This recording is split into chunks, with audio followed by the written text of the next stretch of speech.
سورہ قصص جو ہے، قصص قصے کی جمع ہے، واقعات. جیسے میں نے سورہ یوسف کے متعلق آپ کے سامنے عرض کیا تھا، اللہ نے فرمایا نحن نقص علیک احسن القصص، ہم آپ پر ایک بہترین قصہ سناتے ہیں. تو قصص کے نام سے یعنی قصوں کے نام سے پوری ایک سورہ ہے، اور اس میں کون سے واقعات بیان کیے گئے ہیں؟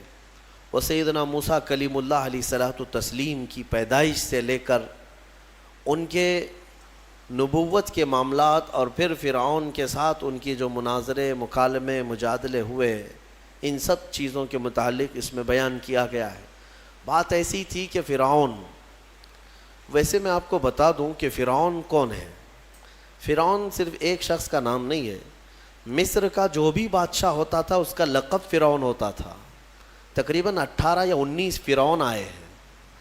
جو بھی بادشاہ ہوتا تھا اس کا لقب تھا یہ فرعون. اکثر لوگ اس کو نام سمجھتے ہیں. فرعون بادشاہ کو وہاں کے مصر کے، اور نمرود عراق کے بادشاہ کو کہا جاتا ہے، اور ملک روم کا جو بادشاہ ہوتا تھا اس کو قیصر، اور ایران کا جو بادشاہ ہوتا اس کو کسریٰ کہا جاتا. یہ بادشاہوں کے لقب ہوا کرتے تھے، نام الگ ہے ان کے. اب جو موسیٰ علیہ السلام کے زمانے کا فرعون تھا وہ بڑا جری تھا، اسے طاقت پر غرور بھی تھا، گھمنڈ بھی تھا. ایسا ہے کہ تقریباً 100 سال تک تو کبھی اس کو سردی بخار بھی نہیں آئے، بیمار کبھی نہیں ہوا. تو آدمی کو جب کوئی تکلیف نہ آئے تو وہ غرور میں بڑھ جاتا ہے، اور اسے ایسا لگنے لگتا ہے کہ میں سب سے پاورفل آدمی ہوں دنیا کا، مجھے کچھ ہو نہیں سکتا. تو یہی فرعون ہے جس نے اپنے زمانے میں یہ اعلان کیا تھا کہ لوگوں میں تمہارا رب ہوں، تمہارا بڑا رب میں ہوں، میری عبادت کرو. بات تو چل رہی تھی، اور لوگوں کو اپنی خدمت پر معمور کرنے کی بجائے اپنی عبادت پر معمور کرتا تھا. ہزاروں لوگ اس کو سجدہ بھی کرتے. ایک دن ایسا ہوا کہ فرعون نے خواب دیکھا، آسمان سے ایک تارا ٹوٹ کر اس کی گود میں گرا یا اس کے محل پہ گرا، اور پھر آگ لگ گئی اس کے محل میں. وہ گھبرا کر کے اٹھا. صبح نجومیوں کو، کاہنوں کو بلایا کہ اس خواب کی کوئی تعبیر صحیح بتا دے.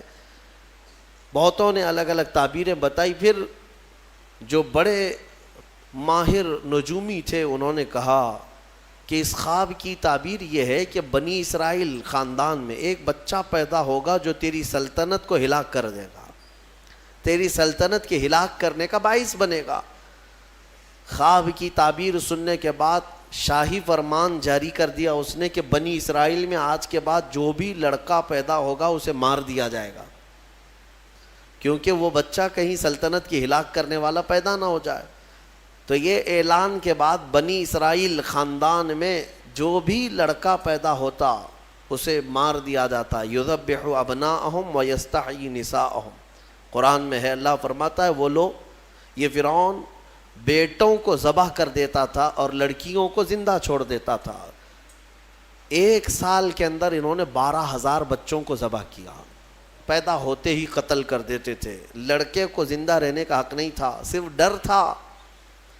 یہ وہ زمانہ ہے جب موسیٰ علیہ الصلوۃ والتسلیم کی بھی ولادت نہیں ہوئی، ولادت سے پہلے اتنے بچے مارے گئے. پھر اس کے درباریوں نے اس سے ریکویسٹ کیا کہ اگر ایسے سب مار دیے جائیں تو آپ کی خدمت کے لیے بچے کہاں سے ملیں گے، جوان کون ہوگا؟ تو پھر 1 سال مارا جاتا، 1 سال چھوڑا جاتا. جیسے کورونا میں تخفیف دی جاتی ہے نا، ہاں، کہ صبح 6 بجے سے لے کر شام 6 بجے تک پابندی، 6 بجے کے بعد، یا پھر شام کے 6 بجے سے پابندی لگ جاتی ہے. بھائی 24 گھنٹے تو آنا ہی آنا ہے. وہ جو بچہ پیدا ہونا ہے وہ سال بھر یا دوسرے سال کبھی بھی پیدا ہوگا. لیکن اس زمانے کا بھی یہی قانون تھا جو کورونا کا ہے، کہ 1 دن چھٹی اور 1 دن ڈیوٹی. تو 1 سال نہیں مارا جائے گا اور 1 سال مارا جائے گا. اب یہ کیسے یقین کے ساتھ کہہ سکتے ہیں کہ جس سال نہیں مارا جا رہا ہے اس سال پیدا نہیں ہوگا بچہ؟ خیر، یہ دنیا کی لاجک ہے، ہمیں نہیں سمجھ میں آتی. یہ ان کی تھیوری ہے، ہمیں نہیں سمجھ میں آتی. سیٹرڈے سنڈے کو کیوں چھٹی ہوتی ہے کورونا کی، یا پھر رات کے بعد کیوں پابندی ہوتی ہے، ایک الگ مسئلہ ہے. تو 1 سال چھوڑا جاتا، 1 سال مارا جاتا. اتفاق ایسا کہ جس سال مارا جانے والا تھا اسی سال موسیٰ علیہ السلام کی پیدائش ہوئی. ان کی ماں حاملہ تھیں اور پیدا ہونے کا وقت جب قریب آیا تو اللہ تبارک و تعالیٰ جسے جہاں چاہے بچائے. ہاں، جس انداز میں چاہے وہ اللہ تعالیٰ حفاظت فرماتا ہے. تو موسیٰ علیہ السلام کی ماں کے دل میں اللہ نے بات القاء کی کہ تہ خانے میں چلی جائیں. وہ تہ خانے میں گئیں، بچے کی ولادت ہوئی، لڑکا پیدا ہوا. اب وہ گھبرا گئیں کہ یہ سال مارے جانے والا ہے، اور وہ بنی اسرائیل خاندان سے تھیں کہ میرا بچہ مارا جائے گا، قتل کر دیا جائے گا. تو اللہ تبارک و تعالیٰ نے ان کے دل میں یہ بات القاء کی کہ ایک صندوق لے لو لکڑی کا، اور اس میں اس بچے کو ڈال کر دریا میں بہا دو. بھلا کوئی ماں کیسے بہائے گی؟ لیکن اللہ تعالیٰ فرماتا ہے وَرَبَطْنَا عَلَىٰ قَلْبِهَا، ہم نے ان کے دل کو مضبوط کر دیا تھا. جب اللہ تعالیٰ کسی کے دل کو مضبوط کرتا ہے تو بڑے بڑے کام کر جاتا ہے. ان کی ماں صندوق میں رکھ کر کے بچے کو ایک دریا کے کنارے ڈال دیتی ہیں، بہا دیتی ہیں، اور اپنی بڑی بیٹی کو کہتی ہیں کہ دیکھتے رہنا یہ صندوق کہاں جاتا ہے. موسیٰ علیہ السلام کی جو بڑی بہن تھیں وہ دیکھتی ہوئی جا رہی تھیں اس صندوق کے پیچھے. صندوق بہتے بہتے بہتے ایک باغیچے کے کنارے لگا. وہ باغیچہ فرعون کا ہی تھا، اور فرعون کی بیوی وہاں پر ٹہلنے کے لیے شام کے وقت آیا کرتی تھی. جب وہ اپنی کنیزوں کے ساتھ وہاں آئی تفریح کے لیے تو ایک صندوق کو اپنے باغیچے کے کنارے لگا ہوا دیکھا. اٹھانے کے لیے کہا، اٹھایا گیا تو نہایت ہی خوبصورت بچہ. اللہ تعالیٰ نبیوں کو خوبصورتی دیا ہی ہوتا ہے. فرعون کے گھر میں کوئی بچہ نہیں تھا، اولاد نہیں تھی. تو فرعون کی بیوی نے اٹھا لیا اور کہا کہ لاؤ یہ بڑا خوبصورت بچہ ہے، حسین بچہ ہے، اور اپنے محل لے آئی. فرعون سے کہا کہ آج سمندر میں، دریا میں بہتا ہوا ایک بچہ کنارے پر آ لگا، میں نے اس کو اٹھا لیا ہے. فرعون نے کہا کہیں یہ بچہ تو نہیں جو میری سلطنت کو ہلاک کرنے کا سبب بنے گا. بیوی نے کہا ایسا کیسے ہو سکتا ہے، وہ تو بنی اسرائیل خاندان میں پیدا ہوگا، یہ تو کسی دریا سے بہتا ہوا آیا ہے، پتہ نہیں کون سے ملک سے آیا، کہاں سے آیا. تو بہرحال اس کی بیوی نے یہ کہا کہ اس کو مت مارو، لا تقتلوه عسى ان ينفعنا او نتخذه ولدا، قریب ہے کہ ہم اس سے فائدہ اٹھائیں گے یا اس کو بیٹا بنا لیں گے. بیوی کی بات پر راضی ہو گیا. فرعون جو ہے بیگم کی بات پر آ گیا اور اس کے بعد رکھ لیا بچے کو. اسی لیے کہا جاتا ہے عورتوں کے مشورے بہت ہی قیمتی ہوتے ہیں. بہرحال عورت کے مشورے پر عمل کرتے ہوئے اس نے رکھ تو لیا بچے کو. اب پرورش کی جب بات آئی، بچے کو دودھ پلانا ہے، تو دایاؤں کو بلایا گیا. شاہی خاندان میں بچے کی پرورش ہو رہی ہے. بہت ساری عورتیں آئیں، دودھ پلانے کی کوشش کرتی رہیں. موسیٰ علیہ السلام کسی کا دودھ نہیں پکڑتے تھے. ان کی بہن وہیں کھڑی تھی. اس نے کہا کہ میں ایک دایا کو جانتی ہوں جس کا دودھ ہر بچہ پی لیتا ہے. اس سے کہا گیا کہ بلا لاؤ. وہ جا کر اپنی ماں کو بلا لائی، اپنی ماں کو لے آئیں، اور ان کی ماں آئیں، موسیٰ علیہ السلام کو اپنے سینے سے لگائی تو دودھ پینے لگ گئے. تو سب میں یہ بات مشہور ہو گئی کہ یہ یہاں کی مشہور دایا ہے، اور یہ خاندان کے اندر رہے گی، شاہی خاندان میں محل میں رہے گی، اور بچے کو پلانے کی اجرت بھی دی جائے گی، اجرت بھی دی جائے گی. فرعون کے گھر میں پرورش بھی اور انہی کی ماں سے دودھ بھی پلانا، پھر پلس اس کی اجرت بھی دلانا. یہ شان ہے رب ذوالجلال کی. وہ جہاں چاہے جیسے چاہے پرورش فرمائے. حق کی حفاظت کرنا یہ مولا کی شان ہے. حق کی حفاظت وہ ہر زمانے میں کرتا رہتا ہے. اسی لیے کہا گیا ہے کہ اللہ تبارک و تعالیٰ جس چراغ کی حفاظت فرمائے بڑی بڑی آندھیاں اس کو نہیں بجھا سکتی، اور جس کو بجھانا چاہے سارے انتظامات کے بعد بھی منٹوں میں اسے گل کر دیتا ہے. خیر، موسیٰ علیہ السلام فرعون کے گھر میں پرورش پاتے رہے. جب آپ کی عمر 2 سال کے قریب کی ہوئی، فرعون اور اس کی بیوی بیٹھے ہوئے تھے. موسیٰ علیہ السلام کھیلتے کھیلتے گود میں آئے اور فرعون کی داڑھی پکڑ کر اس کے منہ پہ تماچا لگا دیا.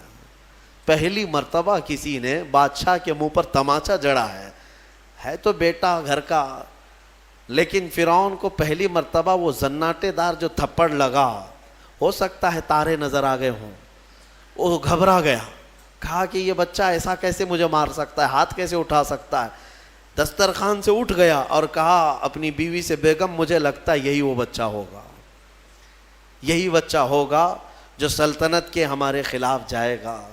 پھر بیگم نے کہا ایسا کیسے ہو سکتا ہے، بچہ ہے، چھوٹا ہے، اور لاڑ پیار میں بچے ماں باپ کے ساتھ اس طرح کی حرکتیں کرتے ہیں۔ فرعون نے کہا نہیں، مجھے چیک کرنا ہے، یہ بچہ جاندار ہے، جانکار ہے، یہ جانتا ہے۔ تو پھر موسیٰ علیہ السلام کا وہاں پر امتحان لیا گیا۔ فرعون کی بیوی بچانے پر لگی ہوئی تھی۔ فرعون نے کہا کہ ٹھیک ہے، دیکھتے ہیں یہ کہ بچے کو سمجھ ہے یا نہیں ہے۔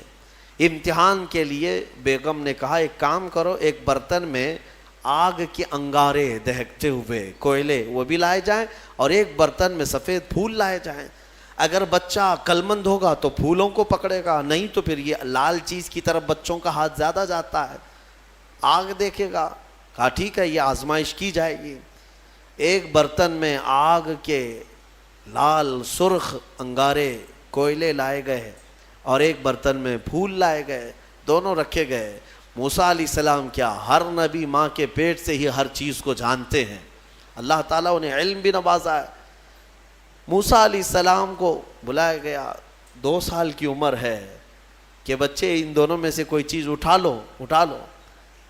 تو موسیٰ علیہ السلام کا ہاتھ پھولوں کے برتن کی طرف ہی بڑھنے لگا۔ یہ تو امتحان تھا۔ جبرائیل علیہ السلام اسی وقت نازل ہوئے اور آپ کا ہاتھ پکڑ کر کے آگ میں ڈالا۔ آگ میں سے ایک کوئلہ موسیٰ علیہ السلام اٹھائے اور اپنے منہ میں رکھ لیے، جس کی وجہ سے آپ کی زبان جل گئی، ہاتھ میں بھی آگ لگی۔ پھر فوراً ہٹایا گیا۔ فرعون کو وہ سیٹسفائیڈ ہو گیا کہ نہیں، یہ جانتا نہیں ہے، جانتا ہوتا تو آگ نہیں اٹھاتا۔ بہرحال موسیٰ علیہ السلام کو اس آگ کے کوئلے کے زبان پر رکھنے کی وجہ سے زندگی بھر اس کا اثر رہا، زبان میں زندگی بھر اثر رہا۔ پھر جوانی آئی موسیٰ علیہ السلام کی، اسی گھر میں پرورش پاتے ہوئے۔ پھر آپ وہاں سے نکلے اور آپ کی ماں نے آپ کو ساری چیزیں بتا دیں کہ ہم بنی اسرائیل سے ہیں، نبیوں کا خاندان ہے، اللہ تبارک و تعالیٰ کی عبادت پر ہم ہیں، اور فرعون ظالم ہے اور وہ اپنی پرستش کرواتا ہے، اپنی عبادت کرواتا ہے، لہذا ہم فرعون کے خاندان سے نہیں ہیں۔ تو موسیٰ علیہ السلام جوان ہونے کے بعد ان تمام سچویشن کو سمجھ چکے تھے، سارے حالات کو۔ ایک بار ایسا ہوا کہ موسیٰ علیہ السلام اپنی بستی سے باہر کی طرف جا رہے تھے، 2 لوگوں کو لڑتے ہوئے دیکھا۔ ایک بنی اسرائیل کا تھا، ان کے خاندان کا تھا، ایک فرعون کے خاندان کا تھا۔ یعنی فرعون کا جو خاندان تھا، عمالقہ ان کو کہتے ہیں، اور ان کو قبطی کہا جاتا ہے آج بھی مصر میں۔ تو قبط خاندان سے ہوا کرتے تھے۔ تو ان کا ایک آدمی اور ان کے خاندان کا ایک آدمی لڑ رہے تھے۔ تو ان کے خاندان کا جو آدمی تھا وہ پکارا موسیٰ علیہ السلام، ہائے ہائے میں مرا جا رہا ہوں، مجھے بچا لو موسیٰ، مجھے بچا لو۔ موسیٰ علیہ السلام آئے، دیکھا دونوں جھگڑ رہے ہیں۔ ایک تو اپنے خاندان کا تھا بنی اسرائیل، ویسی بھی بنی اسرائیل پر اس وقت بڑا ظلم کیا تھا فرعون نے۔ تو موسیٰ علیہ السلام نے موقع پاتے ہی، یعنی وہ فرعونی تھا، ایک گھونسا لگایا اس کو، ایک گھونسا اس کو لگایا، وہ زمین پہ گرا اور مر ہی گیا، ختم ہی ہو گیا۔ نبی کا پنجہ لگایا نا، نبی کے ہاتھ سے ایک مار کھایا اور مر گیا۔ فَوَكَزَهُ مُوسَىٰ فَقَضَىٰ عَلَيْهِ، قرآن میں ہے کہ ایک گھونسا لگایا اور اس کا کام تمام کر دیا موسیٰ علیہ السلام۔ پھر حضرت موسیٰ علیہ السلام کو افسوس ہوا کہ یہ مجھ سے کیا ہو گیا، یعنی میں نے تو ان دونوں کے جھگڑوں کو چھڑانے کے لیے کوشش کیا، لیکن میرے ہاتھ سے یہ مر گیا۔ اللہ کی بارگاہ میں آپ نے استغفار کرنا شروع کیا، اے اللہ تو مجھے معاف فرما دے۔ فغفر لہ، اللہ تعالیٰ نے معاف بھی فرمایا، آیتیں نازل ہوئی۔ پھر چند دن کے بعد ایسا ہوا، پھر ان کے خاندان والا بنی اسرائیلی ایک بار پھر کسی سے لڑ رہا تھا، دوسرا ہی دن تھا، موسیٰ علیہ السلام کو پھر آج اس نے پکارا. تب موسیٰ علیہ السلام نے کہا غلطی تو تیری ہی ہے، کل بھی تو ہی لڑ رہا تھا، آج بھی تو ہی لڑ رہا ہے، یعنی روز تو نے پیشہ بنا لیا لڑنے کا. تو موسیٰ علیہ السلام اپنا پنجہ لے کر اسی کی طرف آنے لگ گئے ہیں. یہ جو اسرائیلی تھا تو وہ ڈر گیا. اس کو پتا تھا کہ کل کیا ہوا ہے، ایک گھونسا کھانے کے بعد ہوتا کیا ہے. تو چیخنے لگا اتريد ان تقتلني كما قتلت نفسا بالامس. موسیٰ کیا تو مجھے بھی ویسے ہی قتل کرنا چاہتا ہے جیسے کل تو نے قتل کیا تھا. یہ کہتے ہوئے وہ جھگڑا چھوڑ کر بھاگ گیا. اب بھاگ کر جا کر فرعون کے خاندان والوں کو، بلکہ فرعون کو سب بتا دیا کہ موسیٰ بنی اسرائیل سے ہیں، اور ایک فرعونی کو، ایک تمہارے خاندان والے کو کل موسیٰ نے قتل کیا ہے. تو معاملہ بڑا بگڑ گیا. فرعون کے دربار میں یہ سب اس نے چغلی کیا. بتاؤ وہ کون تھا؟ بنی اسرائیل خاندان سے، موسیٰ علیہ السلام کے خاندان کا تھا، اور فرعون کے ہاں چغلی کیا ہے انہی کی. ہاں، اسی لیے کسی نے کہا نا ہماری کشتی وہیں ڈوبی جہاں پانی کم تھا. اکثر یہ دیکھا گیا ہے کہ درخت کو جس چیز سے کاٹا جاتا ہے ہوتی لوہے کی کلاڑی ہے، لیکن اس کو پکڑنے والی جو مٹھی ہوتی وہ بھی لکڑی کی ہوتی ہے، لکڑی کی ہوتی ہے. اور لکڑی سے بڑے بڑے درختوں کو کاٹ دیا جاتا ہے. اور اسی لیے کسی دانشور نے یہ بھی کہا ہے ماچس کی تلیاں بھی بہت چھوٹی چھوٹی لکڑیوں سے ہی بنتی ہیں، لیکن وہ بڑے بڑے درختوں کو جلا سکتی ہیں. آپ اندازہ یہ کریں کہ اکثر اس دنیا میں دھوکہ یا اپنے لوگوں کے ذریعے سے پہنچتا ہے، اور یہ بڑا دھوکہ ہوتا ہے، یہ بڑا دھوکہ ہوتا ہے. ایمان والوں کو بھی آج تک جس چیز کا سب سے بڑا نقصان اٹھانا پڑا ہے وہ جماعت کے اندر موجود منافقین سے، غداروں سے، منافقین سے، ہر زمانے میں. اس لیے کہ یہ چوہے پتہ نہیں چلتے، گھر کے اندر ہوتے ہیں، ساتھ اٹھتے بیٹھتے ہیں، ساری چیزوں کی خبر دیتے ہیں. میرے عزیزوں، ان تمام چیزوں کے سلسلے میں بہت مرتبہ کہہ چکا ہوں، آج بھی میں یہ عرض کرتا ہوں مولا کی بارگاہ میں کہ اے مولا، سب سے پہلے تو ہماری جماعت میں موجود ان غداروں اور منافقین کو بے نقاب کر، انہیں ہلاک و برباد فرما.